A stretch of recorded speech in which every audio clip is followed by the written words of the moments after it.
தங்கமயில் வீட்டில் இருக்க எல்லாருமே பேசிகிட்டு இருக்காங்க. மாப்பிள்ளைக்கு 15 பவுன் போடணுங்க அப்படின்னு சொல்லிட்டு. அம்மா கவரிங்கா போட போகிற அவ்வளோதாம்மா, மாட்டினா என்னம்மா ஆகும் அப்படின்னு சொல்லிட்டு தங்கமயில் சொல்கிறாங்க. அதுக்கு என்னடி பண்ணுறது, அது மட்டும் இல்லை 80 பவுன் எனக்கு வேற போடுறேன்னு சொல்லியிருக்க, அது எல்லாமே கவரிங்குன்னு தெரிஞ்சா என்ன அங்கே கண்டுபிடிச்சா எவ்வளோ அசிங்கமாக நினைப்பாங்க, உனக்கு புரியுதாம்மா? நான் அசிங்கப்பட்டு நிற்கணுமா அங்கே அப்படின்னு சொல்லிட்டு தங்கமயில் சொல்கிறாங்க. எனக்கு இந்த கல்யாணம் வேண்டாமான்னு. அப்படிலாம் சொல்லாதடி, நல்லா தெரிஞ்சுக்கோ, அங்கே டான்ஸ் ஆடுறதே அந்த மீனா தான். அந்த மீனா தான் கொஞ்சம் ஓவராக பண்ணுறா, அவளை தான் அடக்கி வைக்கணும் அப்படின்னு சொல்கிறாங்க. அவங்க கவர்மெண்ட் வேலை செய்கிறாங்கம்மா அப்படின்னு தங்கமயில் சொல்கிறாங்க. என்ன வேலை செஞ்சா என்னடி, அவள் ஓடி தானே வந்தா. அது மட்டும் இல்லை, அந்த ராஜி யார் தெரியுமா, அவங்க அண்ணன் பொண்ணு.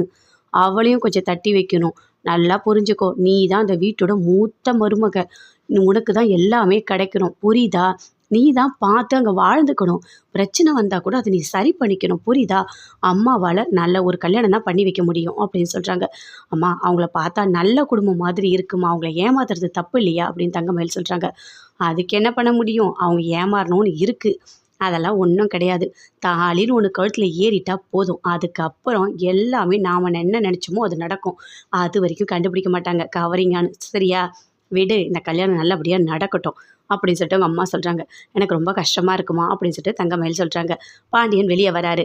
சவுண்ட் பாக்ஸ் எல்லாமே கொண்டு வந்து வைக்கிறாங்க. இங்கே பாருங்கள், சவுண்ட் பாக்ஸு சும்மா இல்லை, எல்லாரோட காதும் கிழியணும், பாட்டு அப்படி போடணும் அப்படின்னு சொல்கிறாரு. அப்போ கரெக்டாக ராஜியோட அப்பா பெரியப்பா 2 பேருமே வராங்க.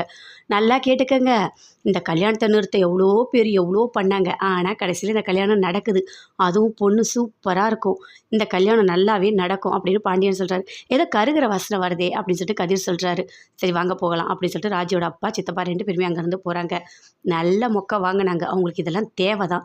இந்த கல்யாணம் நடக்கக்கூடாதுன்னு என்னென்ன பண்ணாங்க, கடைசியில் அந்த கல்யாணம் நடக்குது அப்படின்னு சொல்லிட்டு கதிர் எல்லாருமே சேர்ந்து பேசிகிட்டு இருக்காங்க. அவங்க கோவமாக போகிறாங்க.